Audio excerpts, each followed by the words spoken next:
Thank you very much. Shalom. Greetings to you all. I hope you have all been enjoying your Hanukkah as it winds down to a beautifully burning 8th day, a miracle honoring, as we watch the light increase each day, as we increase the light in our lives each day. And remember, it does not have to stop at 8 days. Every day you can bring more light into your life, and therefore bring more light into the world. Well, this week I've been coming to you from somewhere in the Caribbean all the time, where I have been hosting Hanukkah services. Each day a different place: Haiti, Grand Cayman, Jamaica, Mexico. And this week we had a few historical anniversaries. We had the anniversary of the attack on Pearl Harbor, the twist of fate which brought the United States into World War II and saved Europe and the Jewish nation from sure extermination. And many see that incredibly strange move by Japan of attacking the U.S. as a miracle. And it was the anniversary of the death of John Lennon, who graced the world with some wonderful music. And while perhaps in life not always the kindest or nicest of individuals, has left us with two anthems that will never be forgotten. All we are saying is give peace a chance. An anthem of a generation and one still being invoked, and the simple realization that all you need is love. Love. Love is all you need. The simple miracle of how to live life, and the summation of what the Torah teaches. So true. And even though we know it, we sing it, we do not always do it. We have miracles every day, but we take them for granted and we do not always recognize them. A vacation is actually a miracle. Probably 100 years ago, people did not take vacations. They worked and survived. As I said, Japan attacking Pearl Harbor was a miracle, but no one at the time would have thought so. Being here together is a miracle. And the fact that we are here as people from all places, all nationalities, all religions, may too be seen as a miracle. Although it was the way it was meant to be. There is only one God, and the same God created all man from his spirit, his breath, his soul, ruach. And man created religion. But that's another story. Now, as we know, this is one of the twin festivals of light, Hanukkah and Christmas, when the earth is at its darkest, and we celebrate the return of growing light. So let us celebrate that spirit, that power of creation, that one thing Genesis tells us was not in existence: light. When you read the story of creation, you see it as a story of separations, of pre-existing matter. We've talked about that. Water from above, from water below. Earth from above and earth from below. And the only thing we are told which is created ex nihilo, from nothing, is when God says, let there be light. Light. Much more powerful than dark. With the full power of God in it. Have you noticed that in a dark room, one little light can drive away the fear of darkness, but in a room full of light, darkening it a little does not have that much of an effect. Now, we've been celebrating light. The name Hanukkah derives from the Hebrew verb chanok, meaning to dedicate. It referred specifically to temple dedication. Now, this is the time for all of us to dedicate ourselves to living in a world of light, and we create light by the little things we do every day, my friends. So please, in this dark time, do just a little more light and drive the darkness away. Now, there's certain things that we see that we appreciate. Forests, clouds, mountains, seas. All the evidence of something greater than man. But you actually get a heightened appreciation when you're in them. Staring at clouds is not the same as when you fly through and above them and you see their formations, the shapes, with the feeling you can just reach out and touch them. You can stare at mountains and feel what Moses must have felt on his way to the burning bush, but it's not the same as climbing up into them and seeing their true majesty up close. You can see a ship on the sea or sail on a lake, but it's not the same as feeling the power of the ocean as you see what an insignificant speck you are in the grand scheme of things. We all do all these things. I have done all these things. We all can do all these things. But not all of us will ever experience what Joseph did. Now, you can read about people incarcerated and the route they take when free. Some hate, some live for vengeance, and some learn to love. We saw it briefly, my friends, exercised by Esau, and we will see it beautifully embodied by Joseph, and of course an entire religion was built on it, the forgiveness mechanism.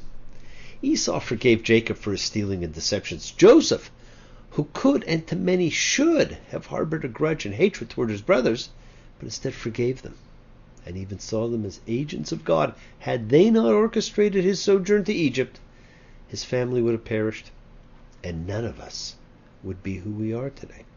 And of course, all Jesus had to say was, Father, forgive them, and he spawned the second biggest religion on earth. And we grew up in school saying it every day, the Lord's Prayer. Forgive us our trespasses as we forgive those who trespass against us. Now, some think that this was actually taken from an early form of the Amida, the standing silent prayer, containing the component pieces. It praises, it sanctifies, and it entreats. Now, we've read about Abraham. We've read about Isaac and Jacob, the three patriarchs.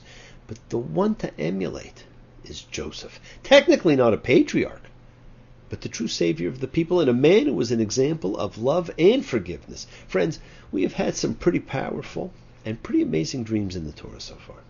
But if you ask anybody what the most memorable and perhaps even what the most powerful dreams of the Torah are, they would probably say the twin dreams of Pharaoh, which we are about to read and which open this Parsha, Miketz, at the end. And we are told it was now 2 years later. Joseph has been languishing in the prison house, waiting, wondering, certainly thinking the cupbearer has forgotten him. And friends, take note of the numbers you encounter. Numbers are important in the Torah. There is an incredible study of numbers and relationships of words in the Torah because numbers and letters were the same, and their relationships spoke volumes. Joseph was 17 when we first met him, thrown in a pit to die, and then raised from it and sold. When I was 17, it was a very good year. Well, perhaps for Frank Sinatra, but not for Joseph. Or perhaps it was. Who's to say that the brothers selling him to the Ishmaelites was not the initiation of a miracle? We do not know when, how, or why they occur. And at 30, after 13 years in Egypt, most of them in prison, he was raised for a second time from a pit and became the second most important and powerful man in all of Egypt. And 13 is still to this day a very important number in the growth and development of a Jewish boy. Vayehi miketz sanat hayim yamin uparo cholem vechine omed al heyor. And it happened at the end of 2 full years that Pharaoh dreamed. And look, he was standing by the Nile. And look, out of the Nile came up 7 cows, fair to look at, fat and flesh. They grazed in the rushes. And look, another 7 cows came up after them out of the Nile, foul to look at, meager in flesh, and stood by the cows on the bank of the Nile. And the foul-looking, meager-fleshed cows ate up the 7 fair-looking, fat cows. And Pharaoh awoke. And he slept and dreamed the second time. And look, 7 ears of grain came up on a single stalk, fat and goodly. And look, 7 meager ears, blasted by the east wind, sprouted after them. And the meager ears swallowed the 7 fat and full ears. And Pharaoh awoke, and look, it was a dream. And it happened in the morning that his heart pounded. Hey, I get the heart pounding. The second part of the cow dream is not a dream, but a nightmare. It is the nightmare before Christmas visit to a cow pasture as herbivores turn carnivorous. There were messages in the dreams and in the numbers in the dreams. Pharaoh's twin dreams contain the number 7. The butler and baker's dreams contain the number 3. And Joseph's dreams contain the number 12. Each an important sacred number in ancient Judaism, and totaling the 22 paths on the tree of life, an all-encompassing message. Now Pharaoh found none who could explain his dreams, and the cupbearer remembered Joseph, and destiny changed. For Joseph, for what would become the Jewish nation, and for Egypt. And Joseph had grown. He was no longer the self-absorbed narcissist we met at 17. Pharaoh summoned Joseph and asked about his skill, and Joseph answered Pharaoh, saying, "Not I. God will answer for Pharaoh's well-being."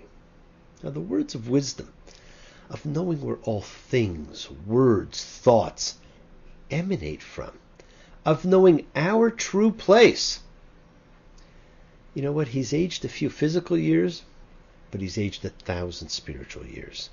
And what is especially of note, my friends, is not the interpretations, which were pretty fantastic anyhow, but the then giving advice when none was sought. He says, hey, you need to find a good administrator who can handle all this, not missing a beat. And Pharaoh thought it was a great idea, and he looked no further.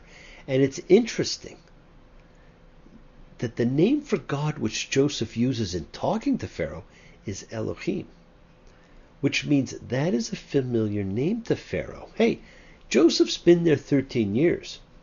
He knows who the Egyptian gods are. And in every part of the Torah, when gods belonging to a country are mentioned, they're mentioned by their name. So why here is it Elohim? I've always been fascinated by that. And Joseph's now given an Egyptian name, meaning God speaks, he lives. The dreams, my friends, have all come true. The 7 years of good saw Joseph stockpile plenty, and now we're about to enter the 7 years of drought and starvation.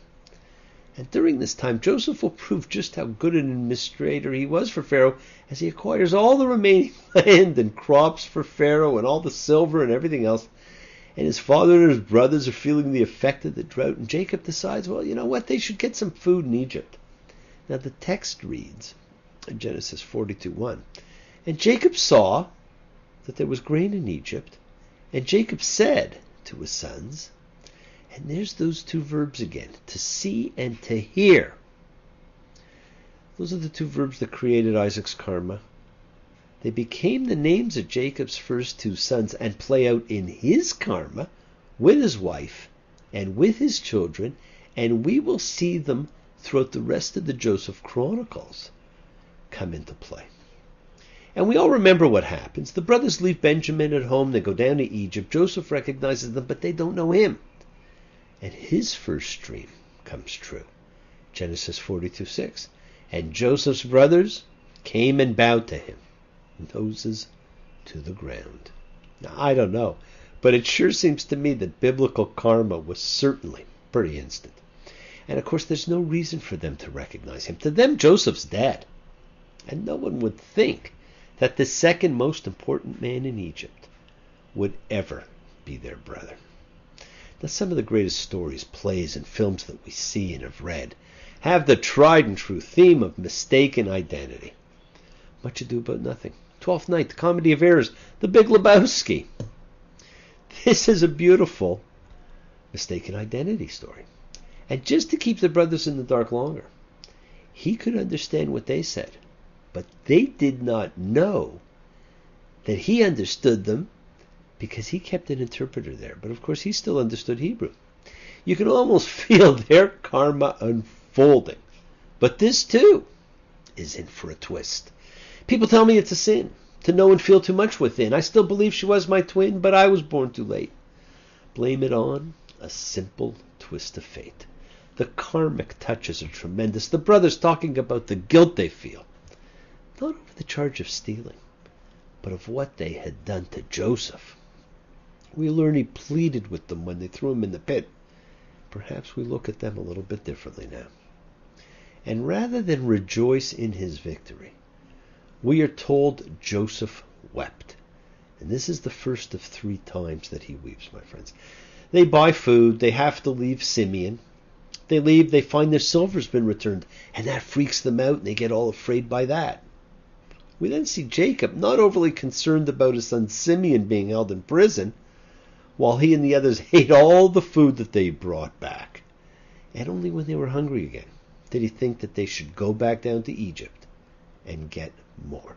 Now, whether he simply chalked up Simeon to being dead just like Joseph was dead, or whether he didn't care, I don't know.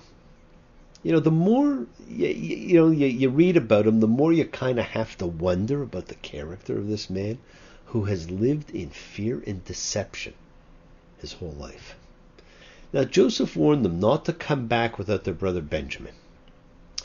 And when they were starving again, they convinced Jacob they needed to go. And when they did, they took double the silver that was returned in another batch, right? And more to buy more food. Genesis 43:15. And the men took this tribute and double the silver they took in their hand in Benjamin. And they rose and went down to Egypt and stood in Joseph's presence. Friends, they returned home with 10 weights of silver.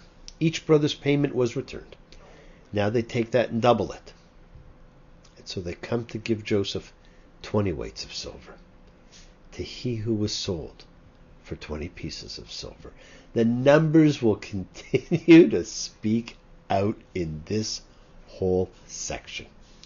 And they approached the man who was over Joseph's house, and they spoke to him by the entrance of the house, and they said, "Please, my lord, we indeed came down the first time to buy food. And it happened when we came to the encampment that we opened our bags, and look, each man's silver was in the mouth of his bag, our silver in full weight, and we brought it back in our hand, and we have brought down more silver to buy food. We do not know who put the silver in our bags."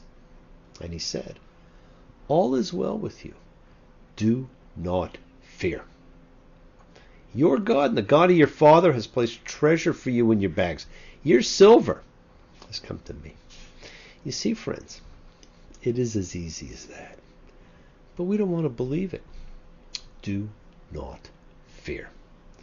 We do not want to believe things can be easy, but that too is one of the true miracles of life, of faith, of belief. Friends, recite this and light the candles. That's all you have to do. This is a time for miracles. You have them in your life every day. Miracles are dreams that come true. Now, the world is sacred, my friends, and so is everything in it. Express your gratitude. Light a candle. Make a wish.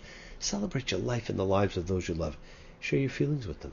Live free. Be free. Honor your freedom. Be well, be happy, and be blessed. Share and honor the light and all who live in the light and continue to shine. Continue to send everyone you know goodwill and love.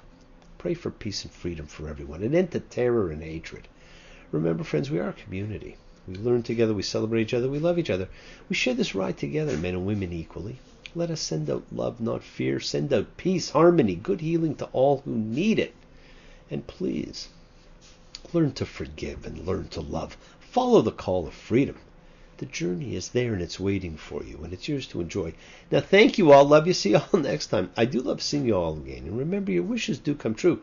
And in the end, the love you take is equal to the love you make. Bless you all. Have a fantastic week. A week of love and healing and thanks and peace. Keep lighting the lights of miracles. Keep dreaming, and thank you all for joining me. Shabbat Shalom.